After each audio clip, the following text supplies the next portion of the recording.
Hallelujah. सभी बहन भाई को जय मसीह की। मैं विश्वास करती हूँ सभी बहन भाई बिल्कुल ठीक होंगे, प्रभु की कृपा में होंगे। आज हम वचन से बात करेंगे, नीति वचन 16:20। वचन में लिखा है, जो वचन पर मन लगाता है वह सफल होता है, और जिसका भरोसा खुदावंद पर है वह धन्य है।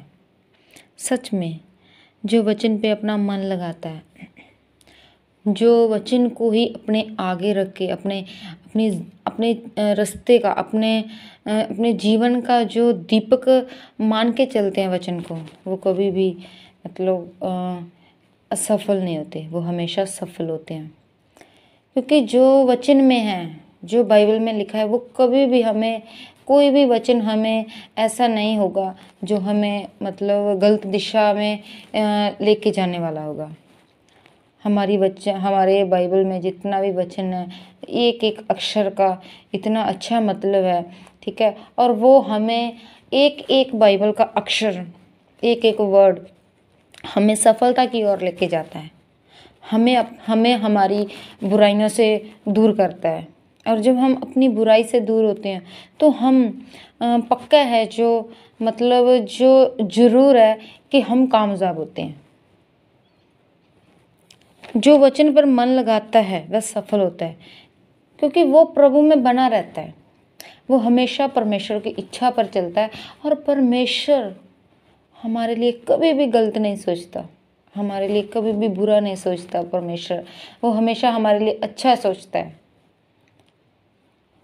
वचन पे मन लगाना मतलब प्रभु पे डिपेंड हो जाना, परमेश्वर पे डिपेंड हो जाना, बिल्कुल परमेश्वर को अपने आगे रख के चलना, परमेश्वर की इच्छा के अनुसार चलना। जो वचन पे मन लगाता है मतलब हर एक अपना काम वचन के ही हिसाब से करना, कि वचन में ये लिखा है तो करना। अगर नहीं लिखा, अगर उसके उल्ट लिखा है कि ये काम मत करो तो मत करो, तो सच में वो बंदा कामयाब होता है। अगर बाइबल में लिखा है कि चोरी मत कर और फिर भी कर रहा है बंदा, तो फिर कामयाब कैसे हो जाएगा? बिल्कुल नहीं होगा।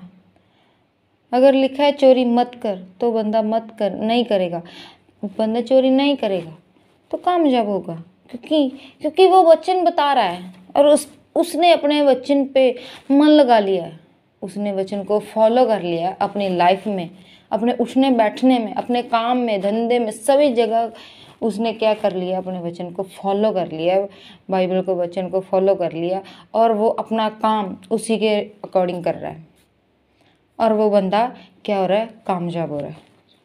वो दुनियादारी के कामों से बाहर निकल रहा है, उसको वो दुनियादारी के कामों से, मुश्किलों से, प्रॉब्लम से बाहर निकल रहा है, क्योंकि उसको वचन सिखा रहा है, क्योंकि उसने अपना मन लगा लिया वचन पे, और वो बाहर निकल रहा है, और वचन के अकॉर्डिंग वो चल रहा है, तो सक्सेस हो रहा है वो बंदा।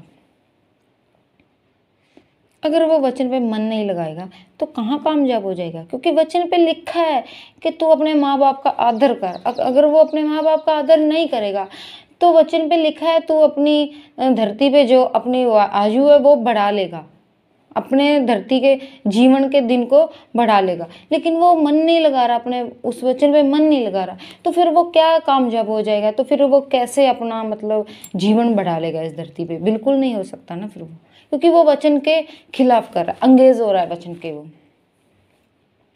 और आगे लिखा है, जिसका भरोसा खुदावंद पर है वो धन्य है।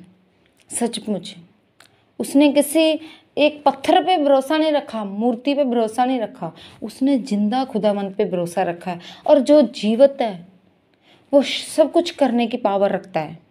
हमारा परमेश्वर सच में जीवित है। हमारा प्रभु यीशु मसीह वो मुर्दों में से जी उठा है, वो जीवित है। अगर हम उस पर भरोसा रखेंगे तो सच में खुद भी तो जिएंगे। अगर किसी मुर्दा पे भरोसा रख रहे हो तो भाई मर जाओगे, फिर हम भी मरेंगे, क्योंकि किसी मुर्दा पे भरोसा रख रहे हैं। जिस पे हम भरोसा रख रहे हैं, जैसा हमारा विश्वास होगा वैसा ही हमारे साथ होता जाएगा। अगर हमने खुदा पे भरोसा रखा है तो हम धन्य हैं। हम लोग तो धन्य क्यों ना होंगे? हम लोग धन्य हैं, क्योंकि हमने खुदावंद पे भरोसा रखा है और हमारा खुदा है वो जिंदा खुदा है। प्रभु यीशु मसीह मारा गया, गाड़ा गया, तीसरे दिन मुर्दों में से जी उठा और फिर मौत पे फतेह पाके, शैतान पे फतेह पाके वही अधिकार उसने हमें दे दिए। तो क्यों, जब हम उस पे भरोसा रखेंगे तो क्यों ना उन अधिकारों का हम भी इस्तेमाल करेंगे। परमेश्वर ने वही अधिकार हमें दे दिए हैं, हम कामयाब भी होंगे और धन्य भी हैं। और परमेश्वर ने हमें इतने बड़े बड़े अधिकार दे दिए, तो फिर हम धन्य ही होंगे ना। संसार के लोगों के पास, दुनिया के पास ऐसे अधिकार नहीं हैं जो हमारे पास हैं, जो परमेश्वर ने हमें दे दिए हैं, वैसे वो काम नहीं कर सकते। ठीक है, इसीलिए हमेशा अपने मन को क्या है, वचन पे ही लगाओ, वचन के ही अकॉर्डिंग अपनी लाइफ को स्पेंड करो। उसके बाहर एक भी बात मत सोचो, एक भी कदम वचन के बाहर मत रखो, आप फेल हो जाओगे। इस वचन के द्वारा परमेश्वर आपको बरकत आशीष दे। आज के वचन के लिए हम प्रार्थना करेंगे।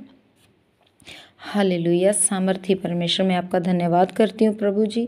सचमुच मेरे परमेश्वर, आपका वचन हमारे राहों के लिए मेरे प्रभु जी, हमारे रास्तों के लिए मेरे खुदा दीपक है मेरे प्रभु जी। हम आपके वचन के होते हुए कभी भी अंधेरे में नहीं जा सकते, हम ठोकर नहीं खा सकते मेरे प्रभु जी। आपका वचन मेरे प्रभु जी हमें गाइड करे मेरे परमेश्वर।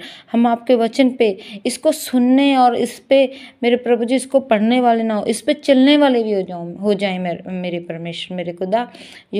जो बंदा इस वचन को, इस प्रार्थना को सुन रहा है, सचमुच में मेरे प्रभु जी उसकी लाइफ में, उसके जीवन में ये वचन काम करे मेरे प्रभु जी। उसका जीवन इस वचन के द्वारा बिल्कुल चेंज हो जाए मेरे परमेश्वर।